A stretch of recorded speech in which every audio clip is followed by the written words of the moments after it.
இரண்டாம் இடத்தில் சனி இருந்தால் ஒரு வகையில் பார்த்திங்கன்னா அது வாக்கு சம்மந்தப்பட்ட விஷயங்களில் தான் நம்ம பெருசாக இறங்கக்கூடாதே தவிர வருவாய் பெரிய அளவுக்கு நமக்கு பாதிப்பு இருக்கணும் அப்படிங்கிற அவசியம் கிடையாது. அப்போ ரெண்டாம் இடத்துல சனி இருக்கிறவர்கள் என்ன பண்ணுவாங்கன்னா கடுமையான உழைப்பின் மூலமாக வருவாய் ஈட்டுபவர்களாக இருப்பாங்க. அடுத்தது பார்த்திங்கன்னா சனியோட சம்மந்தப்பட்ட துறை அப்படின்னு பார்க்கும்போது இரும்பு இந்த மாதிரி துறைகள், லெதர் இந்த மாதிரி பல விஷயங்கள் இருக்குது இல்லையா, இது போன்ற துறைகளோட அவங்க வருவாய் ஈட்டுவதற்கு வாய்ப்பு இருக்குது. இன்னும் சில பேர் பார்த்திங்கன்னா கடுமையான உடல் உழைப்பை கொடுத்து அது மூலமாக வருவாய் ஈட்டுவதற்கு ஒரு வாய்ப்பு இருக்குது.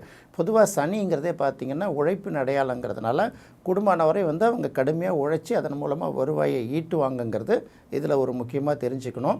ரெண்டாம் இடத்துல சனி இருக்குது, அதனால் வருவாயே வராது அப்படிலாம் நினைக்கக்கூடாது. அந்த சனியோட தன்மை இருக்குது, ஆட்சியாக உச்சமாக நீச்சமாக இந்த மாதிரி பல விஷயங்கள் இருக்குது. அதை வச்சு தான் நம்ம முடிவு பண்ணணும்.